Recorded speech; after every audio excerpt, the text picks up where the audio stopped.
What's up, YouTube? Speakman10227. Today I'm showing you guys how to acclimate fish / giving you an update on the 75 / talking about some random stuff. So thanks for tuning in. Let me just get going. What you're seeing here is my 75. Bear with me for a moment because I had to take the driftwood out. I mean, it was just leaching tannin so bad. The water was so cloudy, and I needed to get my goldfish in here. So I went ahead, and these are just some of the old decorations that were in the other tank. The stuff is not staying in here. I'm going to do driftwood and see what kind of plants I can do with goldfish is what I'm going to do with this tank. So I know Anubias, Java fern, stuff like that, they tend to leave alone. I know they annihilate a lot of stuff, but I'm going to experiment. If they annihilate it, what the hell, I'll re-aquascape it, you know, it'll be fun. So anyways, let's move on to how to acclimate fish. I got two things going on here. I hope you guys remember the small goldfish that were in that 5-gallon that my friends gave me. These are moving into the old tank, the old 20-gallon where the other goldfish were. And the big ones are moving into the 75, okay? And that's where they're going. Alright. So anyways, how you acclimate a fish, okay? There's many ways you can do it. You can do the bag method where you just put a bag and float them on the top of the water. You know, you can do the drip method where you put them in a bucket and you drip. You tie like a knot in the airline tubing, let it run through, and let it slowly fill up the water or the bucket. That's a great method. I would have done that method, but I don't have any spare airline tubing. So I put the fish in here, and every 15 minutes I'm taking a coffee cup. Let me see if I can find it. Okay, hold on. I'll show you what I'm using here. I'm doing the same thing for these guys in this tank. Okay. Here's how big the coffee cup is. Okay, so decent size. I don't know, whatever that is. It's a little bigger than a normal coffee cup. But I dunk it down in there, and I put it in here, okay?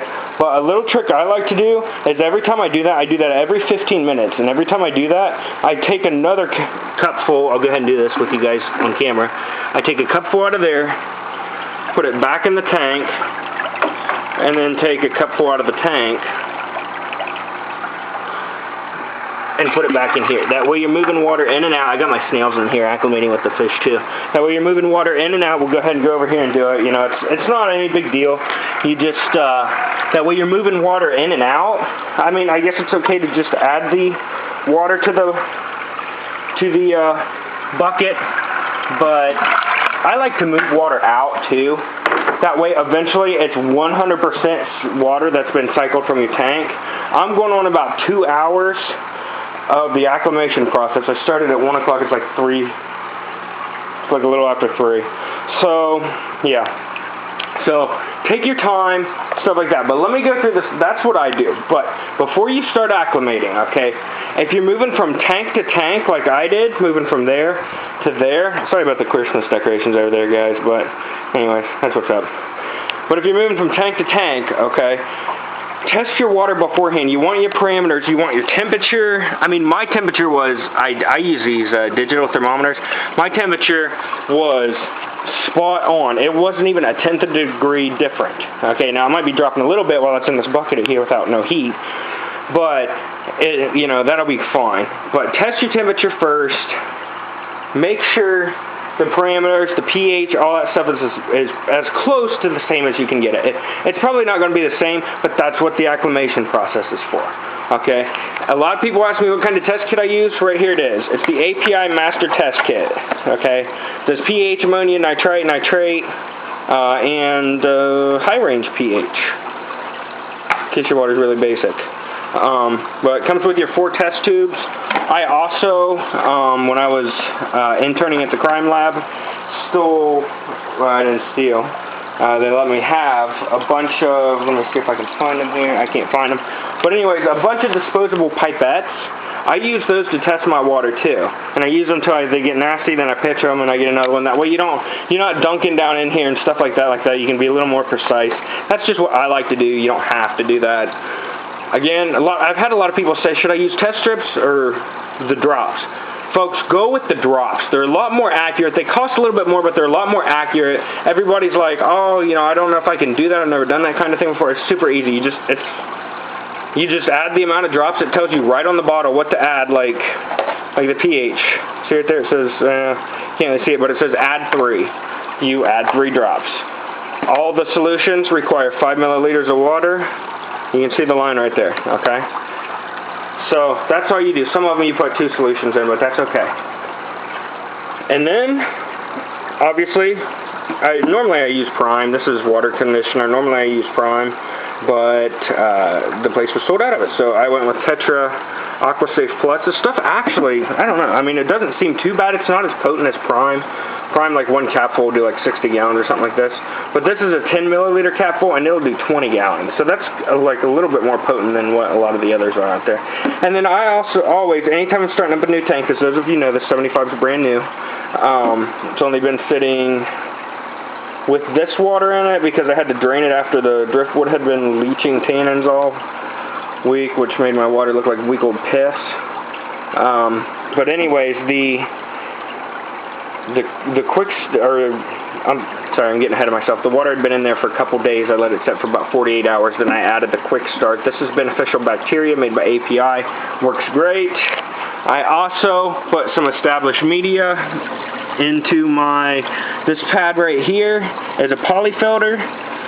Says that little thing. And under it, I don't know if you can see it, that blue under there is an established marine land filter. And then inside this Aqua Clear, you can't see it, there's a sponge and Chemi Pure Elite in there. And then I have that little used poly filter over the top and the marine land filter stuffed in there too, because that's all established media. So that should establish really quick. And then I threw this filter right here.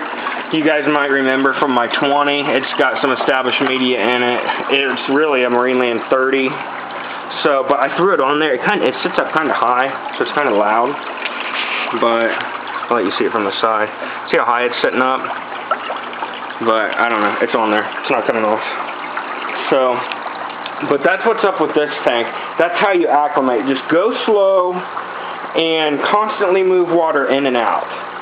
That's the best way to do it. Just be patient. Like I said, I've been doing this every 15 minutes. I'm at 2 hours, so I've moved water in and out 8 times. Okay, so it's probably just about they're probably just about ready to go. Same thing over here. Quick update though. I ditched I'm getting to the nature tanks, guys. My tanks has looked artificial for so long because it's the stuff I had from when I was a newbie. When I started in, I didn't know. I put skulls and arches and crap like that in there. But here's a chunk of my driftwood, a chewed up plant from the Goldfish, you know, some rocks, whatever. But I ditched that colored black background and went with black, same as I did over there.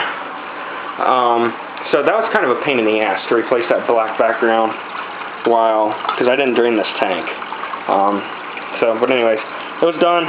So that's what's going on. There's those guys. They're acclimating as well. So thanks for watching, guys. I'm going to try to be more active. I actually just discovered firedupfishtanks.ning.com. I believe Mr. Mom Tanks and J Flush Tanks run that. Some great guys. Check out their channel. I mean, obviously, if you're watching my channel, I'm sure you know who those guys are. Their tanks make mine look sick. I'm getting there. I'm working on it. But anyways, they're running firedupfishtanks.ning.com. I'll leave a link in the description. It seems like a really cool place. There's a guy over there by the name of Slim Tim. He's holding the thing down. He greeted me as soon as I got in there to the chat. I went there first time last night. And everybody seems really nice. You can show off your tanks, chat to people that know a lot about what they're doing. And yeah, so check them out. Like I said, if you haven't checked them out, Slim Tim's channel too. If you haven't checked those guys out, go ahead and check them out. I'm sure if you're on my channel, you know who those guys are, because their tanks are amazing compared to mine. But I just wanted to direct everybody that way, because they got a good thing going over there. I'm going to start trying to be more active over there. It's just fun. It's getting everybody from the community in, and I love watching their videos. So please check those guys out. Let me know how you acclimate fish. Everybody have a good day. Later.